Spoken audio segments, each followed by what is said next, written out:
Movie की शुरुआत सन 1480 से होती है, जहां रोमानिया का राजकुमार व्लाद अपनी खूबसूरत पत्नी एलिजाबेथा के साथ खुशियों के पल बिता रहा होता है। लेकिन ये खुशी ज्यादा वक्त तक टिकने वाली नहीं थी, क्योंकि किस्मत ने उनके लिए कुछ और ही लिखा था। अचानक महल में कुछ सिपाही आ पहुंचे और राजकुमार को लेकर जाने लगे, क्योंकि दुश्मन सैनिक अब रोमानिया की सरहद पर डेरा डाल चुके थे और एक भयानक जंग छिड़ चुकी थी। अब व्लाद को अपनी प्यारी पत्नी को छोड़कर युद्ध के मैदान में उतरना पड़ा, लेकिन जाने से पहले उसने अपने सिपाहियों को सख्त आदेश दिया कि चाहे कुछ भी हो जाए, एलिजाबेथा को सुरक्षित अगले किले तक पहुंचा देना। युद्ध पर जाने से पहले व्लाद पोप के पास गया और उससे ईश्वर से प्रार्थना करने को कहा कि वो उसे लड़ने की ताकत दे और उसकी पत्नी की हिफाजत करे। इसके बाद राजकुमार ने अपनी तलवार उठाई और अपने सिपाहियों के साथ युद्ध के मैदान की ओर निकल पड़ा, जहां उसकी किस्मत उसका इंतजार कर रही थी। वहीं दूसरी ओर जब सिपाही एलिजाबेथा को जंगल के घुमावदार रास्तों से लेकर जा रहे होते हैं, तभी पेड़ों की ऊंचाई पर छिपा एक दुश्मन तीरंदाज अचानक उन पर हमला कर देता है। पल भर में 2 सिपाही जमीन पर गिर पड़ते हैं। तीर उनके सीने चीर चुका होता है। बाकी सिपाही तलवारें निकालते हैं और दुश्मनों पर टूट पड़ते हैं। चारों तरफ सिर्फ चीखें, घोड़ों की हिनहिनाहट और तलवारों की टकराहट गूंज रही थी। इसी अफरा तफरी में एलिजाबेथा अपने घोड़े को पूरी ताकत से दौड़ाती है और जंगल की ओर निकल पड़ती है। वहीं दूसरी ओर युद्ध के मैदान में व्लाद दुश्मनों पर हमला करने का ऐलान करता है। उसके सिपाही जमीन पर तेल फैलाकर उसमें आग लगा देते हैं और कुछ ही पलों में आग की एक विशाल दीवार खड़ी हो जाती है, जिसे देखकर दुश्मन भी कांप उठते हैं। अब दोनों सेनाएं टकरा जाती हैं। व्लाद की तलवार हवा को चीरती हुई दुश्मनों के सिरों को झुका देती है। खून और आग का संग्राम पूरे मैदान में फैल चुका था। लेकिन तभी एक घायल सिपाही लड़खड़ाते हुए व्लाद के पास आता है और कांपती आवाज में कहता है, महाराज, एलिजाबेथा पर हमला हुआ है। ये सुनते ही व्लाद के चेहरे का रंग उड़ जाता है। वो बिना एक पल गंवाए घोड़े पर सवार होता है और जंगल की तरफ निकल पड़ता है। उधर एलिजाबेथा उस भयानक जंगल में पहुंच चुकी थी, जहां बर्फ के नीचे सैकड़ों फंदे दबे थे, भालुओं को पकड़ने वाले खतरनाक ट्रैप। दुश्मन सिपाही उसका पीछा करते हुए वहीं पहुंचते हैं और एक एक करके उनके घोड़ों के पैर फंदों में फंस जाते हैं। तीरों की बौछार के बीच सिपाही गिर पड़ते हैं, लेकिन तभी किस्मत ने एलिजाबेथा से भी साथ छोड़ दिया। उसका घोड़ा भी एक फंदे में उलझकर जमीन पर गिर पड़ा। अब दुश्मन सिपाही तलवारें उठाकर बर्फ में रास्ता बनाते हुए धीरे धीरे एलिजाबेथा की ओर बढ़ने लगते हैं। चारों तरफ ठंडी हवा और खून की गंध फैली थी। एलिजाबेथा घबराकर पीछे हटती है, लेकिन जैसे ही एक कदम बढ़ाती है, उसका पैर भालू के फंदे में फंस जाता है। धातु की आवाज के साथ फंदा उसके पैर को जकड़ लेता है और उसकी चीख पूरे जंगल में गूंज उठती है। उसी वक्त व्लाद वहां पहुंचता है। उसकी आंखों में आग, चेहरे पर गुस्सा और दिल में डर। लेकिन किस्मत मानो उससे खेल खेल रही थी। उसका घोड़ा भी बर्फ के नीचे छिपे फंदे में फंसकर गिर जाता है। अब व्लाद तलवार निकालता है और पैदल ही उन दुश्मनों पर टूट पड़ता है। उसके हर वार के साथ बर्फ पर खून के छींटे पड़ते हैं। एक एक कर सिपाही उसकी तलवार के नीचे गिरते चले जाते हैं। आखिरी सिपाही बचता है। व्लाद अपनी तलवार पूरी ताकत से फेंकता है, जो हवा को चीरती हुई जाती है और दुश्मन के पार निकल जाती है। मगर अगले ही पल वो तलवार एलिजाबेथा को जा लगती है। समय जैसे थम जाता है। व्लाद के चेहरे की वीरता एक पल में टूट जाती है। वो दौड़कर अपनी पत्नी को गोद में उठा लेता है, लेकिन अब बहुत देर हो चुकी थी। एलिजाबेथा की आंखें हमेशा के लिए बंद हो चुकी थी। व्लाद की चीखें जंगल की बर्फ को भी पिघला देती हैं और गुस्से से कांपते हुए वो सीधे पोप के पास पहुंचता है। वो चिल्लाता है, मैंने तेरे इस भगवान के नाम पर हजारों लोगों का खून बहाया, हर जंग उसके लिए लड़ी, हर दुआ उसी से मांगी, फिर उसने मेरी पत्नी को क्यों नहीं बचाया? उसकी आवाज कांप रही थी। तूने कहा था वो महफूज रहेगी, लेकिन वो मर गई। अब मुझे मेरी पत्नी वापस चाहिए, चाहे इसकी कीमत मेरी रूह ही क्यों ना हो। दरअसल मारिया इटली में रहने वाली एक खूबसूरत लड़की थी, जिसकी सगाई इंग्लैंड की महारानी के भतीजे से हुई थी। लेकिन शादी के दिन कुछ ऐसा घटा जिसने सबको हैरान कर दिया। मारिया शुरू से ही चर्च में शादी नहीं करना चाहती थी, इसलिए उसके परिवार ने अपनी हवेली में ही शादी का इंतजाम किया। सब कुछ सामान्य चल रहा था, फूलों से सजी हवेली, मेहमानों की भीड़ और खुशियों का माहौल। लेकिन तभी प्रिंस ने बिना किसी को बताए एक बिशप को बुला लिया, ताकि शादी को ईश्वर का आशीर्वाद मिल सके। जैसे ही बिशप अंदर आता है और मारिया की ओर देखता है, तभी मारिया की आंखें अचानक लाल पड़ने लगती हैं। उसका शरीर कांपने लगता है और वो अजीब आवाजों में कुछ बड़बड़ाने लगती है। सब लोग डर के मारे पीछे हट जाते हैं। बिशप घबराकर उसके पास जाने की कोशिश करता है, लेकिन तभी मारिया के अंदर से एक भयानक गुर्राने की आवाज निकलती है और वो बिशप पर झपट पड़ती है। वो इतनी ताकतवर हो जाती है कि 4 आदमी मिलकर भी उसे रोक नहीं पाते। बिशप जमीन पर गिर जाता है और उसकी गर्दन पर गहरे निशान पड़ जाते हैं। इसी दौरान कमरे की सारी मोमबत्तियां अपने आप बुझ जाती हैं और माहौल में ठंडी हवा फैल जाती है। ऐसा लग रहा था जैसे किसी अंधेरे साए ने उस हवेली को अपनी गिरफ्त में ले लिया हो। अब डॉक्टर पादरी को बताता है कि उस दिन के बाद से मारिया अजीब बातें करने लगी। कभी वो किसी और आवाज में बोलती, कभी दीवारों पर कुछ लिखने लगती और जब भी कोई प्रार्थना करता वो चीखने लगती थी। इसलिए मजबूर होकर उसे इस तहखाने में कैद कर दिया गया, क्योंकि अब वो एक इंसान नहीं रही थी। इसके बाद डॉक्टर पादरी को बताता है कि मारिया का जन्म साल 1739 में हुआ था, मतलब उसकी उम्र 130 साल से भी ज्यादा है। ये सुनते ही सबके चेहरों का रंग उड़ जाता है। अब शक यकीन में बदल चुका था। क्या मारिया कोई इंसान नहीं बल्कि खुद शैतान है? तभी अचानक मारिया की आंखें खुल जाती हैं। कमरे में सन्नाटा छा जाता है और पादरी धीरे धीरे उसकी तरफ बढ़ता है। वह देखता है मारिया के दांत नुकीले हैं, बिल्कुल किसी जानवर की तरह। यह देखकर पादरी दहशत में कहता है, यह तो वैम्पायर है। पादरी जानता था कि वैम्पायर सूरज की रोशनी बर्दाश्त नहीं कर सकते। वह तुरंत खिड़की खोल देता है। धूप की पहली किरण जैसे ही मारिया के शरीर पर पड़ती है, उसकी त्वचा जलने लगती है और धुआं उठने लगता है। अब पादरी उसके सामने क्रॉस रखता है और जैसे ही वह उसे छूती है, क्रॉस में खुद ब खुद आग लग जाती है। यह नजारा देखकर सबके रोंगटे खड़े हो जाते हैं। फिर पादरी जूनियर डॉक्टर साइमन की उंगली में हल्का सा कट लगाता है और और उसके खून की कुछ बूंदें मारिया के मुंह में टपकाता है। अचानक मारिया के शरीर में हलचल होती है और वह धीमी आवाज में कुछ बड़बड़ाने लगती है। पादरी उसकी गर्दन पर एक गहरा निशान देखता है जो साफ बताता है कि उसे किसी वैम्पायर ने काटा था। पादरी कहता है 400 साल बीत गए लेकिन आज तक कोई नहीं जान पाया कि पहला वैम्पायर कौन था। तभी मारिया की आवाज गूंजती है, पहला वैम्पायर मेरा मालिक है, एक प्रिंस। वह जल्द ही अपनी राजकुमारी को लेने आएगा। ये सुनते ही सबके पैरों तले जमीन खिसक जाती है। दूसरी ओर हम देखते हैं रात का अंधेरा, घना जंगल और उसके बीचों बीच एक घोड़ा गाड़ी धीरे धीरे आगे बढ़ रही होती है। गाड़ी में बैठा होता है जनाथन, एक नौजवान वकील जो किसी रहस्यमयी जगह की ओर जा रहा है। अचानक गाड़ी वाला घबराकर गाड़ी रोक देता है और कहता है, माफ करना साहब, मैं इससे आगे नहीं जा सकता क्योंकि अब भेड़िए अपने शिकार के लिए निकलते हैं। इतना कहकर वह जनाथन को उसका सामान पकड़ाता है, मुड़ता है और वहाँ से गायब हो जाता है। अब चारों तरफ बस सन्नाटा और हवा की सीटी बजाती आवाजें। जनाथन मजबूर होकर पैदल ही आगे बढ़ता है। घंटों चलते चलते आखिरकार वह अपनी मंजिल तक पहुंचता है, एक विशाल अंधेरा और डरावना किला जिसे देखकर किसी की भी रूह कांप जाए। जैसे ही वह अंदर कदम रखता है पीछे का दरवाजा अपने आप बंद हो जाता है, फिर सामने वाला दरवाजा खुद खुलता है और फिर अपने आप जोर से बंद हो जाता है। जनाथन की सांसें तेज हो जाती हैं। वह इधर उधर देख ही रहा होता है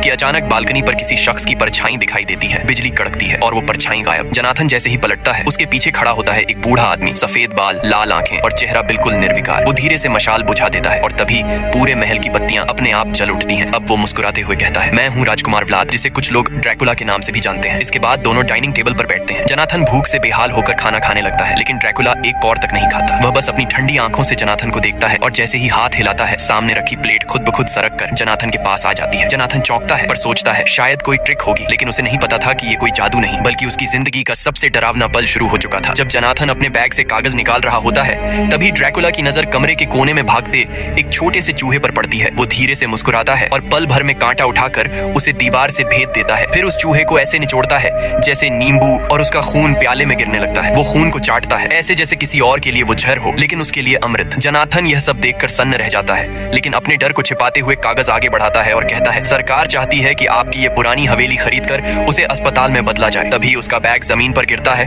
और उसमें रखा क्रॉस बाहर लुढ़क आता है। ड्रैकुला की नजर उस क्रॉस पर टिक जाती है। उसकी आंखें लाल पड़ने लगती हैं। वो धीमे लेकिन भारी स्वर में पूछता है, क्या तुम ईश्वर को मानते हो? जनाथन थोड़ा हकलाते हुए कहता है, न नहीं, ये तो बस एक गाड़ी वाले ने मुझे दे दिया था। ड्रैकुला हल्की हंसी हंसता है और अपनी नुकीली उंगलियां उठाकर हवा में इशारा करता है। तुरंत वो क्रॉस हवा में उठता है और सीधा आग में गिरकर जल उठता है। फिर वह जनाथन के पास आकर ठंडी आवाज में कहता है, अब रात काफी हो चुकी है, सोने का समय है। वो उसे उसके कमरे तक छोड़ता है और कहता है, याद रखना अंधेरा छा जाने के बाद इस कमरे से बाहर मत निकलना। ड्रैकुला जैसे ही मुड़ता है उसकी परछाई दीवार पर और लंबी होती जाती है, मानो वो दीवार से अलग कोई और राक्षसी रूप ले रही हो। फिर वह हाल में लौटकर एक अंधेरी मूर्ति के सामने रुकता है और धीरे से कहता है, इस इंसान पर नजर रखना। वहीं दूसरी ओर जनाथन अपने कमरे में बैठा किताब पढ़ने लगता है। किताब में उसी किले का इतिहास लिखा होता है। तभी उसकी नजर एक पुराने पन्ने पर पड़ती है जहाँ युवा व्लाद की तस्वीर बनी होती है, लेकिन उसके आगे वाला पन्ना फटा हुआ होता है। और जैसे ही वो पन्ना पलटने की कोशिश करता है खिड़की के बाहर से किसी के सांस लेने की आवाज सुनाई देती है। वहाँ का माहौल बेहद डरावना होता है। चारों तरफ मकड़ी के जाले, पुराने ताबूत और दीवारों पर जमी हुई धूल। जनाथन की सांसें तेज हो जाती हैं पर जिज्ञासा उसे आगे बढ़ने पर मजबूर करती है। धीरे धीरे वह एक ताबूत के पास पहुंचता है और कांपते हाथों से उसका ढक्कन उठाता है। तभी उसकी आंखें फटी की फटी रह जाती हैं। ताबूत के अंदर ड्रैकुला पड़ा होता है जिसकी आंखें बंद हैं और होंठों पर एक अजीब सी मुस्कान जमी हुई है, जैसे वो किसी गहरी नींद में हो या फिर किसी शिकार का इंतजार कर रहा हो। जनाथन डर के मारे पीछे हटता है लेकिन तभी ड्रैकुला की आंखें खुल जाती हैं और उसकी ठंडी आवाज गूंजती है, तुम्हें यहाँ नहीं आना चाहिए था। अचानक अंधेरे से कई गारगोइल्स निकलते हैं और जनाथन पर टूट पड़ते हैं। वो चीखने की कोशिश करता है लेकिन उससे पहले ही उसे बेहोश कर दिया जाता है। ड्रैकुला धीमी और भारी आवाज में बोलना शुरू करता है, सदियों पहले जब मैं एक इंसान था, मेरा नाम व्लाद था। मैं ट्रांसिल्वेनिया का एक बहादुर योद्धा था और मेरी जिंदगी में सिर्फ एक ही मोहब्बत थी, एलिजाबेथा। वह आगे बताता है कि कैसे उसके राज्य पर दुश्मनों ने हमला किया था और व्लाद को युद्ध पर जाना पड़ा। जाते वक्त एलिजाबेथा ने कहा था, अगर तुम वापस नहीं लौटे तो मैं भी जिंदा नहीं रहूंगी। ड्रैकुला की आंखों में नमी झलकने लगती है। वह कहता है, मैंने युद्ध जीता था लेकिन मेरी जीत की खबर किसी ने गलत तरह से पहुंचाई। लोगों ने महल में खबर फैला दी कि मैं मर गया हूं और यह सुनकर मेरी एलिजाबेथा ने खुद को महल की ऊंचाई से नीचे गिरा दिया। जनाथन की आंखें हैरानी से फैल जाती हैं। ड्रैकुला आगे कहता है, जब मैं लौटा तो वो मेरे सामने खून में लथपथ पड़ी थी। चर्च ने कहा कि जिसने खुद अपनी जान ली हो उसकी आत्मा को शांति नहीं मिल सकती, पर मैं भगवान के उस नियम को नहीं मान सका। मैंने अपने ही भगवान के खिलाफ बगावत कर दी और उसी पल मैंने अपनी इंसानियत खो दी। ड्रैकुला गुस्से से अपनी मुट्ठी भींचता है और कहता है, मैंने कसम खाई थी कि जब तक मैं अपनी एलिजाबेथा को वापस नहीं पा लेता तब तक मौत भी मेरा कुछ नहीं बिगाड़ सकती। जनाथन उसकी बातें सुनकर सहम जाता है क्योंकि अब उसे समझ आ चुका था कि ड्रैकुला कोई आम राक्षस नहीं बल्कि एक टूटी हुई मोहब्बत का बदला हुआ चेहरा है। ड्रैकुला जनाथन को बताता है कि उसने सदियों तक सिर्फ एलिजाबेथा के लौटने का इंतजार किया क्योंकि उसे यकीन था कि पवित्र आत्माएं दोबारा जन्म लेती हैं। उसने उसे हर जगह तलाशा पर ढूंढ पाना नामुमकिन था। ब्लैक प्लेग ने आधी औरतों को निगल लिया था और जो बची वे चर्च जैसे पवित्र स्थानों में चली गईं जहां उसका कदम रखना मना था। वह तन्हा हो गया और एलिजाबेथा के प्यार में इतना पागल कि हताश होकर उसने महल की खिड़की से कूदकर अपनी जान देने की कोशिश की, मगर हर बार मौत उसे ठुकरा देती। तब उसने ठान लिया कि अगर वह उसे नहीं ढूंढ सकता तो एलिजाबेथा खुद उसके पास आएगी। 100 सालों तक उसने जादुई फूलों से एक ऐसा परफ्यूम तैयार किया जिसकी खुशबू किसी को भी मदहोश कर दे। वह इटली गया उसे आजमाने और वहाँ की औरतें उस इत्र की खुशबू से दीवानी होकर उसके पीछे भागने लगीं। अब वह उस खुशबू से हर किसी को नचा सकता था। मगर एक दिन उसे लगा कि आखिरकार उसे एलिजाबेथा मिल गई, लेकिन पास जाकर देखा तो वो कोई और थी। उस रात सब उसकी हंसी उड़ाने लगे और उसी पल उसने समझ लिया कि महफिलों में सिर्फ खूबसूरत औरतें मिलती हैं, एलिजाबेथा नहीं। ड्रैकुला कहता है कि जब उसे एहसास हुआ कि सच्चा प्यार सिर्फ एलिजाबेथा में ही था, तब उसने फैसला किया कि अब वह अकेला उसे नहीं ढूंढेगा बल्कि पूरी दुनिया की औरतों को वैम्पायर में बदल देगा ताकि वे सब मिलकर उसके लिए एलिजाबेथा को खोजें। उसी रात उसने महफिल की सभी औरतों को काट लिया जिनमें मारिया भी शामिल थी। इसके बाद वह एलिजाबेथा की कब्र पर गया और उसका ताबूत तोड़ दिया, लेकिन अंदर सिर्फ राख बची थी। ये देखकर ड्रैकुला टूट गया और कसम खाई कि अब वह कभी इस महल से बाहर नहीं जाएगा। फिर उसने अपने नौकर गारगोयल्स बना लिए जो उसके लिए दुनिया भर से खजाना लाते और वे वैम्पायर औरतें एलिजाबेथा को ढूंढने में लग गईं। ये सब सुनकर जनाथन भावुक हो जाता है और ड्रैकुला से कहता है कि वह उसकी हालत समझ सकता है क्योंकि वह भी एक लड़की से सच्चा प्यार करता है, मीना से। जब ड्रैकुला मीना की तस्वीर देखता है तो उसके होश उड़ जाते हैं क्योंकि वह हूबहू एलिजाबेथा जैसी दिखती है। इसके बाद ड्रैकुला जनाथन को मारे बिना छोड़ देता है और गारगोयल्स को आदेश देता है, जाओ मेरे लिए बहुत सारा खून लेकर आओ ताकि जब मैं मीना से मिलूं तो जवान और खूबसूरत दिख सकूं। दूसरी ओर पेरिस में पादरी ड्यूमोंट को एक तस्वीर दिखाता है और कहता है कि हमें इस औरत को ढूंढना होगा क्योंकि वही ड्रैकुला तक पहुंचने की कुंजी है। फिर पादरी एक किताब खोलकर बताता है, अगर कोई इंसान ईश्वर का अपमान करे तो ईश्वर उसे मौत नहीं देते बल्कि मौत से भी बदतर जिंदगी देते हैं, लेकिन अगर दिल से पश्चाताप किया जाए तो वही ईश्वर माफ भी कर सकते हैं। यानी अगर ड्रैकुला को मार दिया जाए तो सारे वैम्पायर दोबारा इंसान बन जाएंगे। तभी साइमन वहां आता है और डॉक्टर के हाथ में तस्वीर देखकर कहता है, यह तो वही लड़की है जो अभी विजिटर्स रूम में बैठी थी। ये सुनकर ड्यूमोंट और पादरी तुरंत उस कमरे की ओर दौड़ते हैं और वहां मीना से मिलते हैं। मीना बताती है कि वह मारिया की बेस्ट फ्रेंड है। दोनों की मुलाकात एक पार्टी में हुई थी। तब से मीना और मारिया हमेशा एक साथ ही रहती थी, लेकिन शादी वाले दिन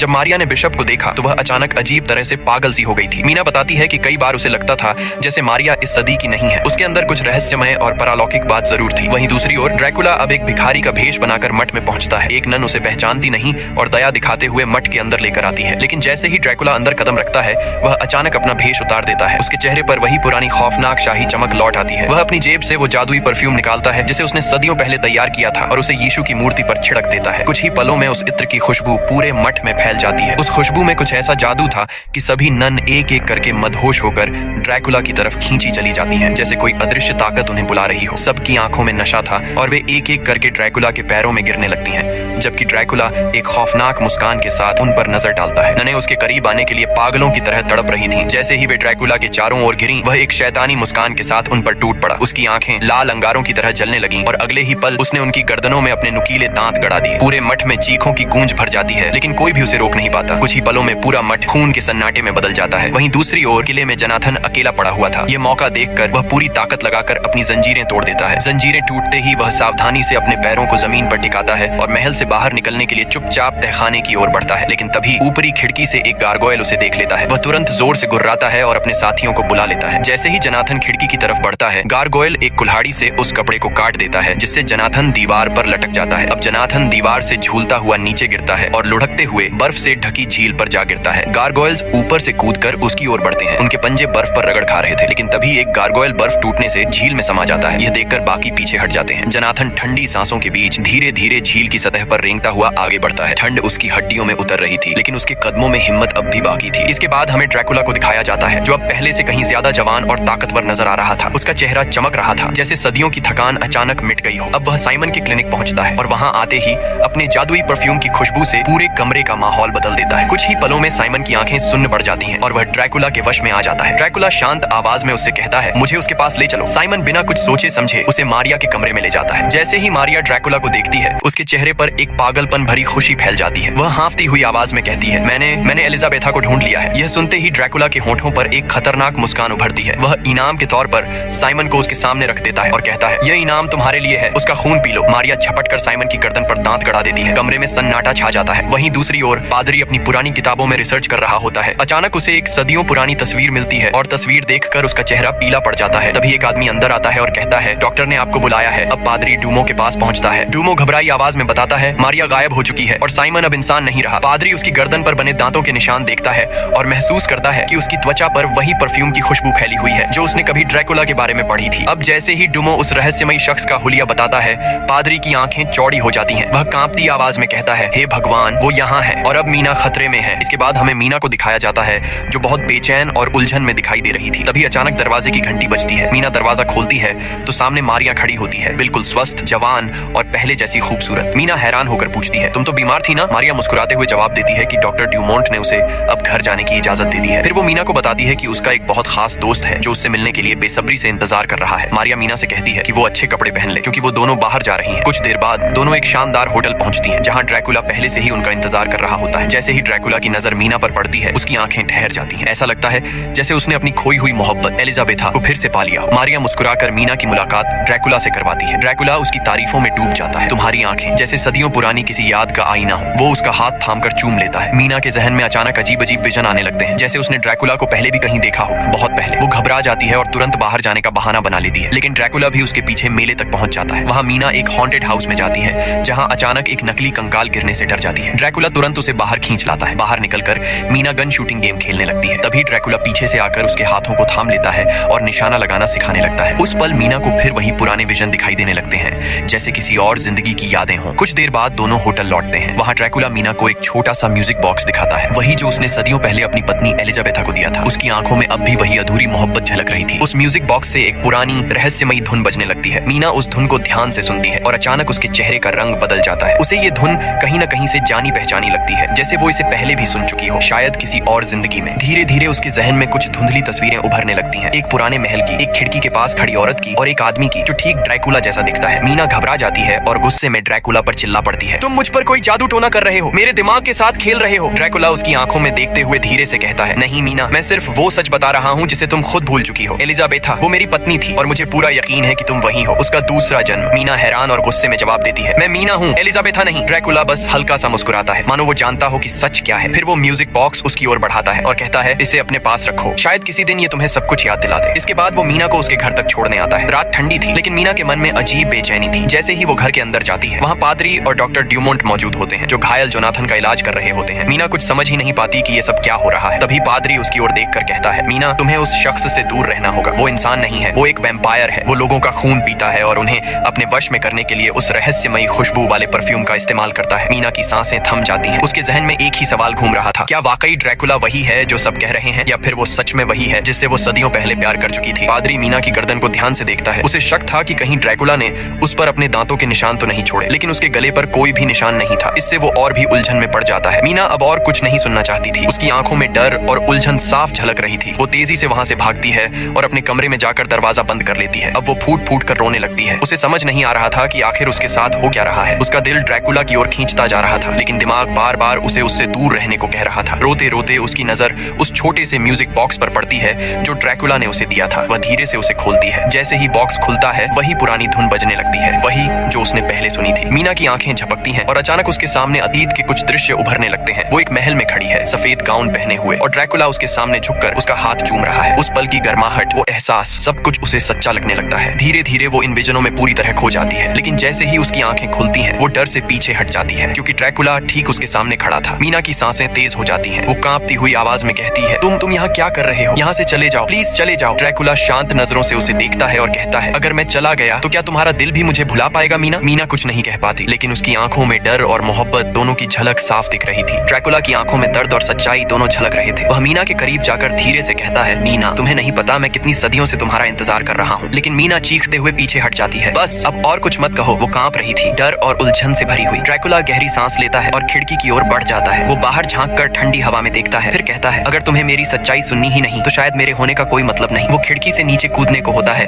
कि मीना घबरा कर चिल्लाती है, रुको, क्या तुम खुदकुशी करने वाले हो? ड्रैकुला मुड़कर उसकी तरफ देखता है और कहता है, मैं मौत से कब का गुजर चुका हूँ मीना, अब सिर्फ तुम्हारे बिना जीना ही असंभव है। वो आगे बढ़ता है और अपने हाथ में पकड़ी इत्र की शीशी दिखाता है। तुम सोचती हो मैंने तुम्हें वश में किया? मैंने कभी भी इस परफ्यूम का इस्तेमाल तुम पर नहीं किया। इतना कहकर वो उस शीशी को आग में फेंक देता है। मीना की आंखों से आंसू बहने लगते हैं। वो कांपती आवाज में कहती है, लेकिन तुम इंसानों का खून तो पीते हो। ड्रैकुला धीरे से सिर झुकाता है, हाँ मीना, मैं खून पीता हूँ क्योंकि अब मैं इंसान नहीं रहा। मैं एक श्रापित आत्मा हूँ, एक वैम्पायर, लेकिन तुम्हारा खून कभी नहीं पीऊंगा, कसम है मुझे। तभी मीना की नाक से थोड़ा खून टपकने लगता है। ड्रैकुला अनजाने में उसे अपनी उंगली से पोंछता है और जैसे ही उसका खून उसकी जीभ को छूता है, वो एक पल के लिए रुक जाता है। उसकी आंखों में एक पुराना दर्द चमकता है। अब वह मीना का हाथ पकड़कर धीरे से कहता है, तुम्हारा खून, तुम्हारी खुशबू, सब कुछ वैसा ही है जैसे सदियों पहले था। तुम ही मेरी एलिजाबेथा हो। मीना की सांसें थम सी जाती हैं। उसे फिर वही पुराने पल दिखने लगते हैं। वो महल, वो गाउन, वो प्यार भरी नजरों से उसे देखता ड्रैकुला, और तभी उसे सब कुछ याद आ जाता है। उसकी आंखों से आंसू बह निकलते हैं। वो कांपती आवाज में कहती है, हाँ अब मुझे सब याद आ गया, मैं ही एलिजाबेथा हूँ और तुम मेरे औलाद हो। ड्रैकुला की आंखों में चमक लौट आती है। दोनों एक दूसरे के पास आते हैं और फिर सदियों से अधूरा उनका प्यार आखिरकार पूरा हो जाता है। वो एक दूसरे के आलिंगन में खो जाते हैं, जहाँ वक्त, मौत और श्राप सब मानो ठहर जाते हैं। पादरी अपनी राइफल उठाकर पीछे हटता है, लेकिन मारिया अब पूरी तरह वैम्पायर बन चुकी थी। उसकी आंखें लाल चमक रही थी और उसके दांत बाहर निकले हुए थे। वह पादरी की गर्दन पकड़कर दीवार से पटक देती है। तभी पीछे से जत्थन लोहे की छड़ उठाकर उसके ऊपर वार कर देता है। छड़ उसकी पीठ के आर पार निकल जाती है, पर फिर भी वो रुकती नहीं। वह जोर से चिल्लाती है, तुम सब इंसान हो, लेकिन प्यार के असली मायने कभी नहीं समझोगे। अब वो हेनरी की तरफ मुड़ती है, जो जमीन पर पड़ा कराह रहा था। पादरी जल्दी से क्रूज उठाकर उसके सामने लहराता है। जैसे ही क्रूज की रोशनी उस पर पड़ती है, मारिया दर्द से चिल्लाने लगती है। उसकी त्वचा जलने लगती है और वो पीछे हटती है। तभी पादरी मौका देखकर अपने जैकेट से पवित्र पानी की शीशी निकालता है और उसके ऊपर फेंक देता है। पानी के पड़ते ही उसके चेहरे से धुआं निकलने लगता है। वो तड़पती हुई चीखती है और कहती है, ड्रैकुला मुझे बचाओ, लेकिन अब कोई जवाब नहीं आता। धीरे धीरे उसका शरीर राख में बदलने लगता है और हवा में उड़ जाता है। सब लोग एक पल के लिए चुप हो जाते हैं। हेनरी जमीन पर पड़ा कराहता है। पादरी उसकी मदद करने के लिए झुकता है। तभी जत्थन कहता है, अब देर नहीं करनी चाहिए, मीना खतरे में है और वो अब शायद इंसान नहीं रही। पादरी सिर हिलाकर कहता है, हाँ, अब हमें ड्रैकुला के किले में ही जाना होगा। वहीं यह सब खत्म होगा, या तो ड्रैकुला मरेगा या हम। इसके बाद तीनों हथियार लेकर रात के अंधेरे में निकल पड़ते हैं, सीधे उस किले की ओर जहाँ सदियों पुरानी बुराई उनका इंतजार कर रही थी। गोले किले की दीवारों से टकराते हैं और धमाके के साथ इधर उधर उड़ते हैं, लेकिन ड्रैकुला और मीना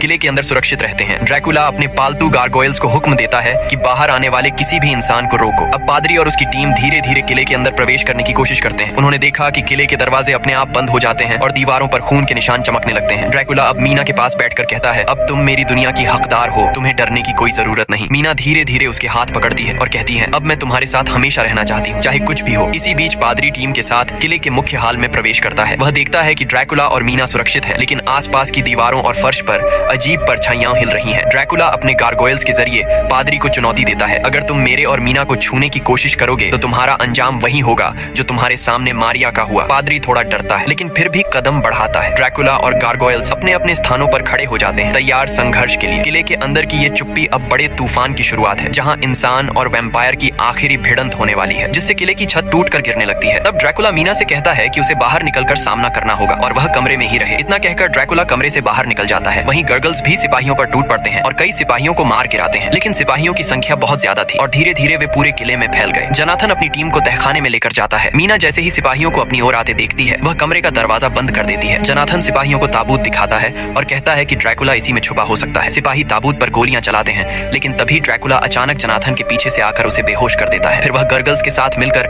सिपाहियों पर टूट पड़ता है और कुछ ही देर में कई सिपाहियों को ढेर करता है। किले में आते ही सिपाही एक एक करके ड्रैकुला की ताकत के सामने झुकते जाते हैं। तभी हेनरी मौका देखकर ड्रैकुला पर गोलियां चला देता है, लेकिन ड्रैकुला पर इसका कोई असर नहीं होता। अब ड्रैकुला ने हेनरी की गर्दन काट दी और दरवाजा बंद कर दिया ताकि कोई सिपाही अंदर न घुस सके। इसके बाद वह अपनी तलवार पादरी के गले पर रख देता है। पादरी डर के मारे जमकर खड़ा रह जाता है और फुसफुसाता है, तुम क्या करोगे?